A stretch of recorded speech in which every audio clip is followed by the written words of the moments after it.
A carrier built to fight peer navies is hunting drug boats?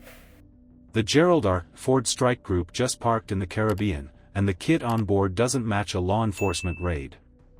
You're looking at high-end air power, layered sensors, and a presence that signals political pressure.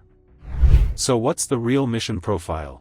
Counter-narcotic sprint, or a prelude to precision strikes that shape Caracas? Stay with me. We'll map the air wing to target sets, weigh what's likely, airstrikes versus invasion, and show you how force composition reveals intent. Comment your read below, then test it against the evidence. Before we move on, I'd like to ask you a small favor. If you appreciate this content, please take a second to like this video and subscribe to the channel. Over 98% of you watch the videos without subscribing. It costs you nothing, but it makes a huge difference to us. So, did you click the subscribe button? Great! Thank you so much. Now, back to the video.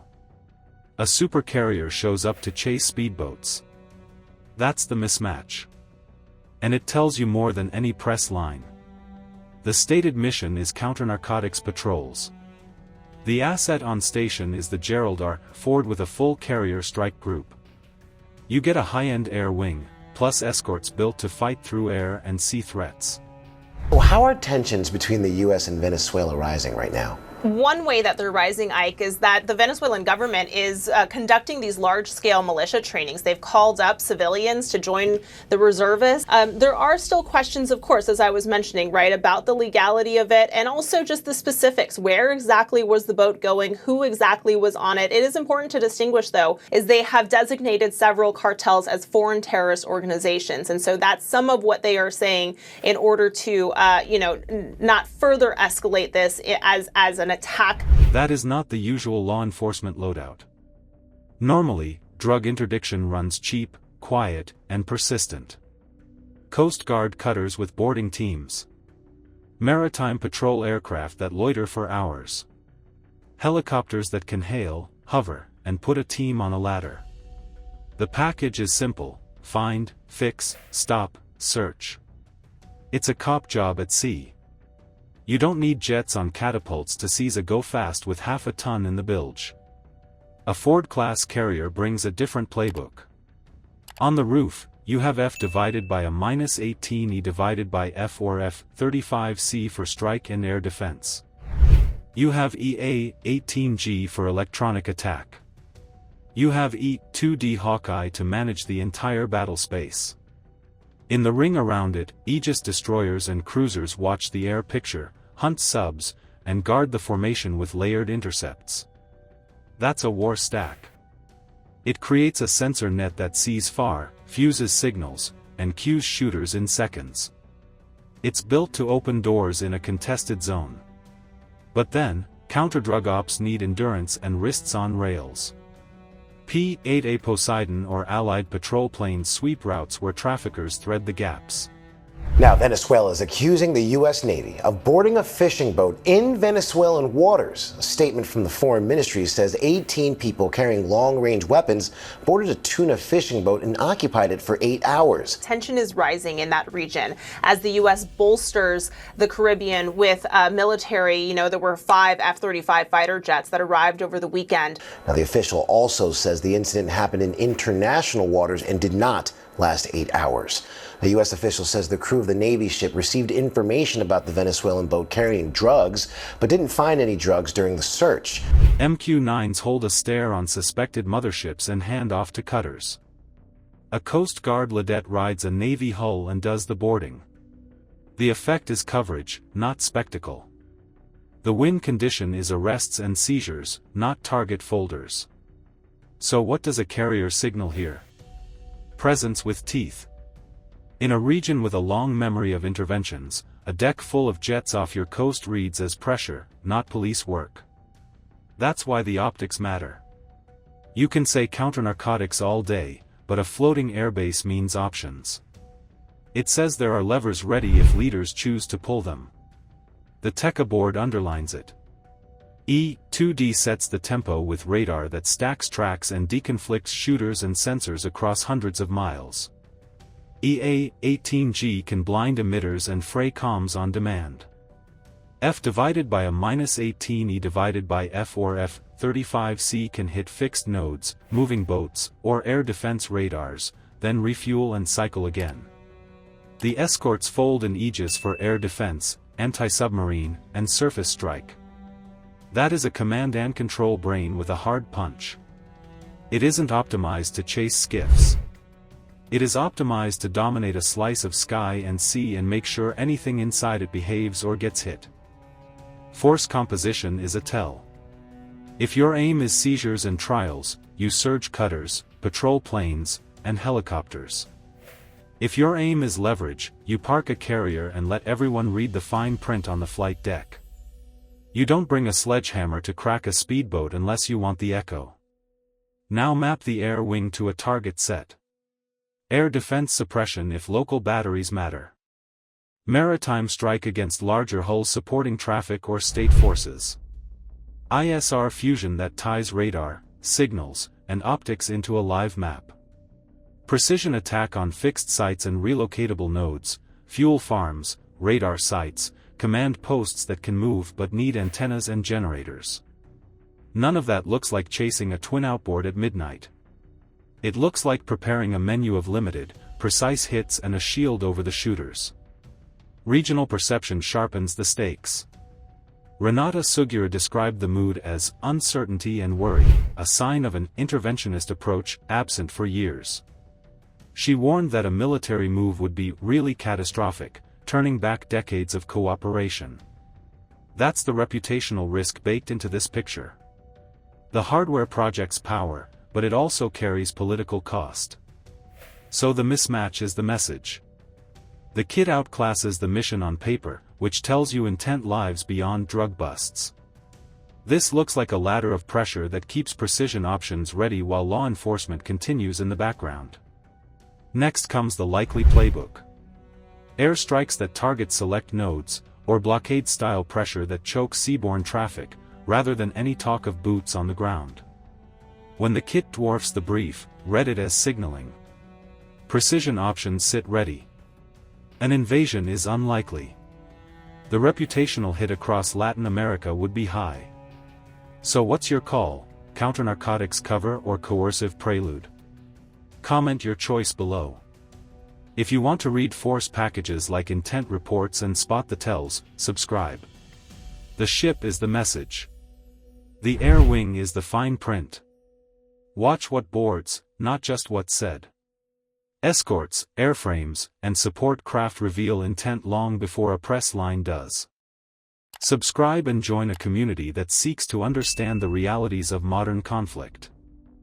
Fast boats burning in open water.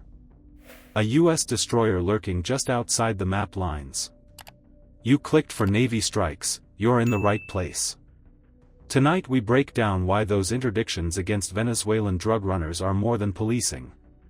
They're a signal, and signals get answered. With Trinidad's coast only 7 miles from Venezuela, fishermen are already hugging a 2-kilometer limit out of fear. So what changes when a smuggling lane becomes a flashpoint? Stay with me as we map the routes, the rules of engagement, and the one move Washington can't make without new authorization. Before we move on, I'd like to ask you a small favor. If you appreciate this content, please take a second to like this video and subscribe to the channel. Over 98% of you watch the videos without subscribing.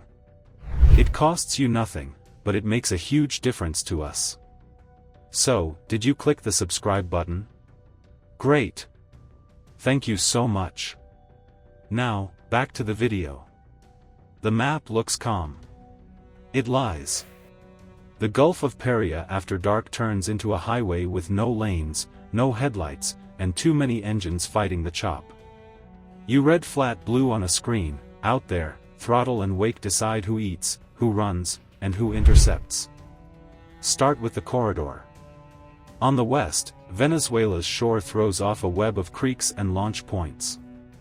Boats slip out at dusk, nose north and east, and slide along the fringe. They skirt Trinidad's edge, touching the seam where local patrols watch and commercial lights fade. The hull runs toward the open Caribbean, where the water widens and the odds change. Meanwhile, fishers hear Coast Guard advisories and set their own hard limit, 2 kilometers from the sand. That line isn't law, it's survival. Now, Venezuela is accusing the U.S. Navy of boarding a fishing boat in Venezuelan waters. A statement from the Foreign Ministry says 18 people carrying long-range weapons boarded a tuna fishing boat and occupied it for 8 hours. Tension is rising in that region as the U.S. bolsters the Caribbean with military. There were 5 F-35 fighter jets that arrived over the weekend. Now, the official also says the incident happened in international waters and did not last 8 hours. The U.S. official says the crew of the Navy ship received information about the Venezuelan boat carrying drugs, but didn't find any drugs during the search. Push past it and you're in the same water as the night freight. Now the collision of roles. U.S. Navy destroyers and patrol assets sit beyond territorial lines and start burning go-fasts in international waters. Those lanes carry contraband, but they also carry nets, bait, and a family's week.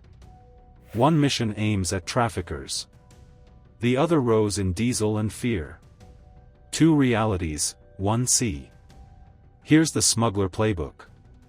Low-profile hulls that ride like shadows and throw almost no radar return. 3 or 4 outboards bolted tight on a narrow transom, tuned for sprint. Fuel staged in plastic along the route, so a boat can dump weight, refill fast, and never touch a dock.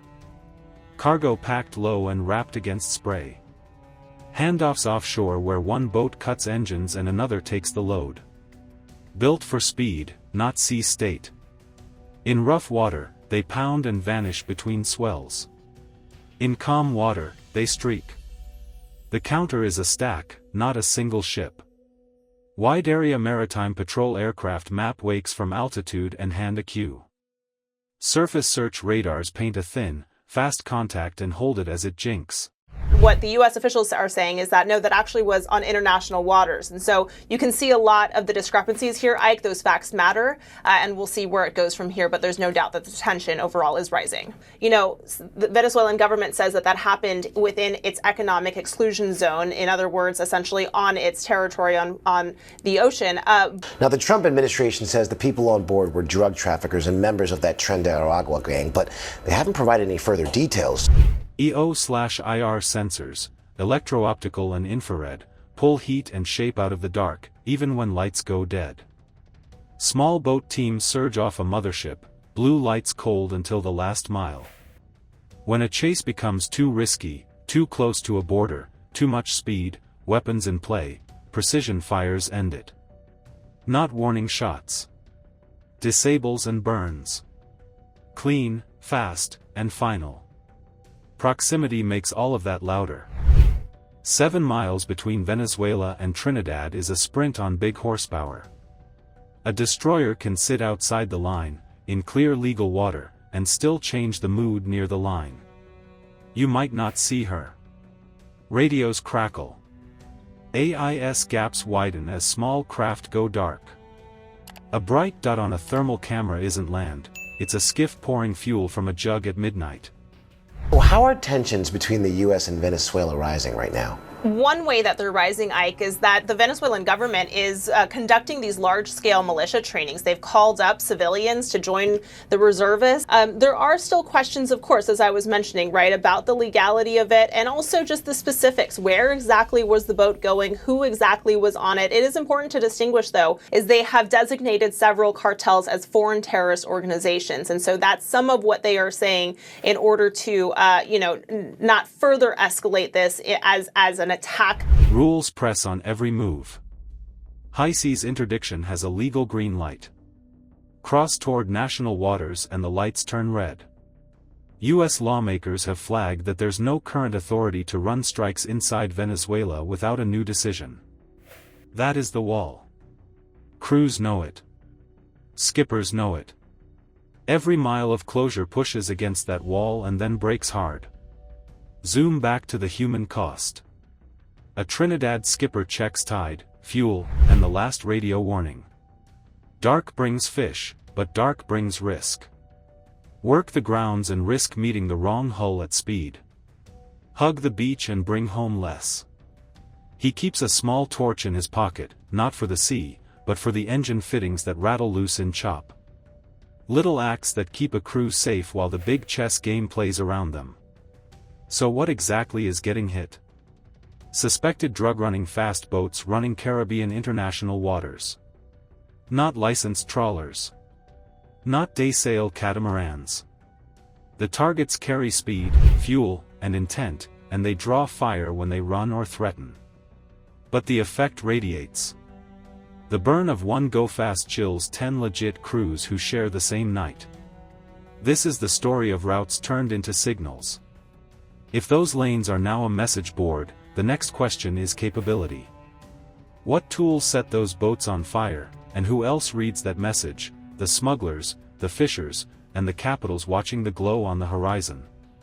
Signals travel fast. Proximity turns them into friction. Civilians feel it first at the border: workboats, dim lights, tight fuel, and a new risk curve they did not choose. Interdictions show reach and resolve. But the fallout is local, and politics is raising the heat. Venezuela cancelled oil deals tied to the U.S. Trinidad alignment, then escalated with charges against Trinidad's leadership. That's leverage, not dialogue, and it sharpens every radar return near the line. What would you do? Push harder on the lanes or pull back to reduce spillover? Comment your choice below, and subscribe if you want clear-eyed tactics without the noise. The next move is escalation control.